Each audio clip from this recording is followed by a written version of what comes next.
நேற்று ஒரு புதிய ஈரானின் ஏவுகணை ஒன்று அறிமுகப்படுத்தப்பட்டது. ஹஜ் கசீம் என்று அதற்கு பெயரிட்டிருக்கிறார்கள்.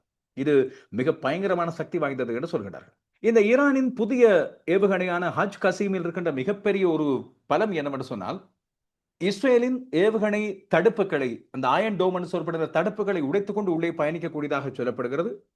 இந்த ஹஜ் கசீம் மூலமாகத்தான் நேற்றைய நாளில் மட்டும் 10 இறப்புகள் பதிவாகி இருப்பதாக அமெரிக்காவின் செய்தித்தளமான CNN பதிவிட்டிருக்கிறது. அதுபோல 200க்கும் மேற்பட்டவர்கள் காயமடைந்திருப்பதாகவும் CNN தகவலை வெளியிட்டிருக்கிறது. அதேபோல டெஹ்ரானில் நேற்றைய நாளில் இடம்பெற்ற சில முக்கியமான தாக்குதல்கள், குறிப்பாக வலியசார் அதுபோல நியாவரன் என்று சொல்லப்படுகின்ற இடங்களிலும், இஸ்ரேலின் பாதுகாப்பு தரப்பு ஏற்கனவே அறிவித்திருக்கின்ற ஈரானின் மிக முக்கியமான ராணுவ தளங்களிலும் இந்த தாக்குதல்கள் இடம்பெற்றன. ஈரான் தன்னுடைய பதில் தாக்குதல்களை இஸ்ரேலின் டெல் அவீவ் மற்றும் ஹைஃபா போன்ற நகரங்கள் மீது மேற்கொண்டதோடு சில நகரங்களை நிர்மூலமாக்கி இருப்பதாக அறிவித்திருக்கிறது. அதில் ஒன்று ரமட்கான். இதற்கு பிறகு நேற்று நள்ளிரவுக்கு பிறகு, எங்கள் நேரப்படி நள்ளிரவுக்கு பிறகு, ஈரானின் ஏவுகணை தளங்கள் மூலமாக மேற்கொள்ளப்பட்ட தாக்குதல்கள், ட்ரோன்ஸ் மூலமாக மேற்கொள்ளப்பட்ட தாக்குதல்கள் டெல் அவீவிலும் ஜெருசலேம் நகரிலும் வீழ்ந்திருக்கின்றன.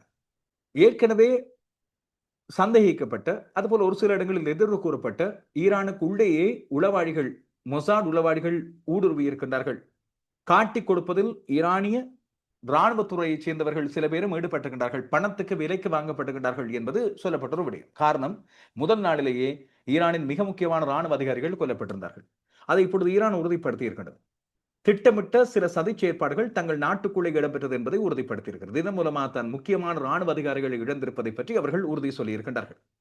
இதேபோல இங்கிலாந்தின் கார்டியன் பத்திரிகை வெளியிட்டிருக்கின்ற ஒரு செய்தியின் அடிப்படையில், உள்ளே இருந்த மொசாட் உளவாளிகள் மூலமாகத்தான், இதன் மூலமாகத்தான் இஸ்ரேலின் தடுப்பு கவசங்கள் உடைக்கப்பட்டதாகவும், அந்த பாதுகாப்பு ஏற்பாடுகளை உடைத்ததன் காரணமாக இஸ்ரேலிய ஏவுகணைகள் இலகுவாக தங்களது இலக்குகளை நோக்கி தாக்கக்கூடியதாகவும் பெரிய சேதங்களை ஏற்படுத்தக்கூடியதாகவும் இருந்ததாக அந்த கார்டியன் பத்திரிகை செய்தி தெரிவிக்கிறது.